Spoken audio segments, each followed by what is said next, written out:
mwaka 2023, miaka miwili nyuma, sisi chini ya uongozi wa Maalim Seif, Mwenyezi Mungu amlaze pema, sisi tuna mtandao duniani bwana. Mzee wetu yule alifanya kazi kubwa akaheshimika.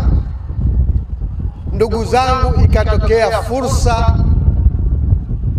naweza kuiita fursa ya karne, maana fursa ya miaka 100. Marekani walikuja na uamuzi duniani. Mataifa makubwa haya huwa yanashindana, kwa hivyo kuna ushindani baina ya Marekani na China. Sasa hivi wanapigania kila mmoja kuwa na ushawishi na kudhibiti maeneo mbalimbali duniani. Sasa China inajulikana inatoa fedha nyingi, mikopo kwa nchi za Kiafrika na nchi nyingine kwa ajili ya miradi mikubwa, hasa miradi ya miundombinu, viwanja vya ndege, bandari, mabarabara, madaraja na mambo kama hayo.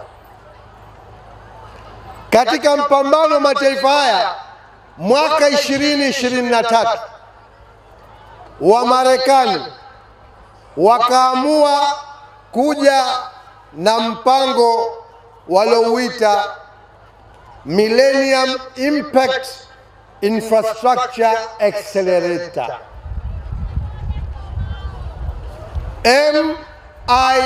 MIIA. Unaweza ukaisoma kwa Kiswahili ukasema MIA, Millennium Impact Infrastructure Accelerator. Mradi huu ukai chini ya shirika hili ambalo lilitujengea barabara nyingi za kaskazini Pemba. Mkiona ile mabango yale kwa hisani ya wananchi wa Marekani, si mnaona kwenye barabara ile? Shirika lilojenga yale linaitwa MCC, Millennium Challenge Corporation. Huu mradi wa Millennium Impact Infrastructure Accelerator ulikuwa chini ya shirika lile,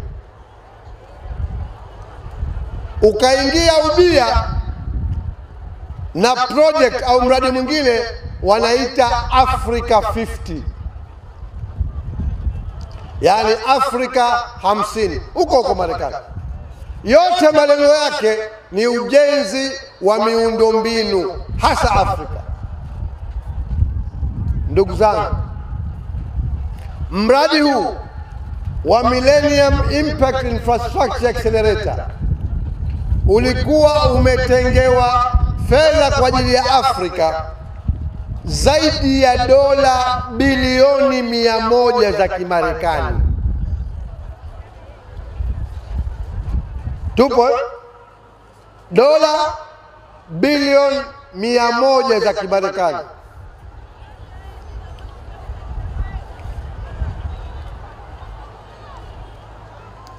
Ndugu zangu, waliopewa project hii wakawa wanatafuta wapi katika nchi za Kiafrika wakaweke makao makuu ya mradi huu na ofisi yake. Hiyo maana yake nini? Nchi zote za Kiafrika zikitaka fedha hizi, badala ya kwenda Marekani, zitakwenda katika hiyo nchi ambayo itachaguliwa kuwekwa makao makuu ya mradi huu. Sasa nilikwambie, Maalim kajenga mtandao mkubwa duniani. Kule Marekani walioshirikishwa katika kuandaa mradi huu walikuweko wawili ambao tulikuwa tunafahamiana nao na marehemu Maalim Seif. Wakakumbuka wakasema, Maalim katangulia mbele ya haki, lakini alikuwa siku zote na dira ya kuifanya Zanzibar kuwa Singapore ya Afrika. wakasema Zanzibar kwa mahala ilipo ni pahala sahihi pa kuiombea kwa hao Marekani makao makuu ya shirika hili, na fedha zote hizi zikawekwe Zanzibar, ili nchi nyingine za Kiafrika zikitaka zende Zanzibar zikaombe pale. Sijui mnanifahamu? Wakatutafuta ndugu zangu. Mtu wa mwanzo walomtafuta, sababu ndio tuliokwenda kuonana nao miaka ile na Maalim Seif, nilikuwa mimi. Wakanambia sisi tuko tayari kutoa msukumo